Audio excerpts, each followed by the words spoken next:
Сәлем достар, жөтелден, суық тиюден антибиотиксіз қалай құтылудың жолын іздесеңіз, осы ата-бабамыздан қалған рецепт десек те болады. Құйрық майдан үй жағдайында табиғи зияны жоқ емдік май дайындайтын боламыз.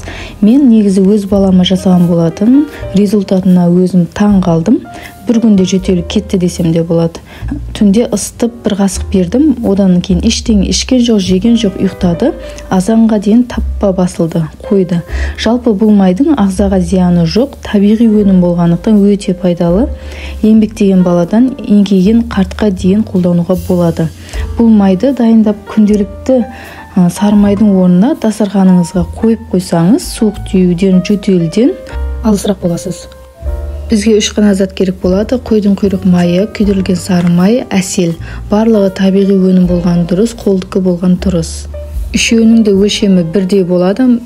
Кесемен өлшесеңіз де, таразымен өлшесеңіз де бірдей болуы керек. Енді майымызды жасап бастаймыз. Осылай құйрық майымызды тазалап жуып, көбектеп турап, қызып тұрған табаға немесе кастрюльге осылай саламыз. Салған екен өзі қуырылады. Шұжығы бөлек, майы бөлек болып ажыратылады.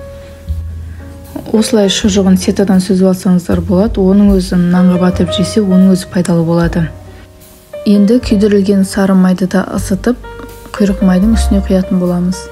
Бұл менде дайын күйдірілген сары май болғандықтан осыны ысытып құятын боламын. Ал сіздерде жоқ болса, магазинде 82% майды осылай қыздырып, тотығынан шығарып алсаңыздар болады. Яғни майды күйдіріп алсаңыздар болады. Негізі табиғи өнім болған дұрыс. Осылай құйрық майдың үстіне құйдым. Енді әселді ысытып, оны да құятын боламыз. Бұл әселді қолдың таза әселі.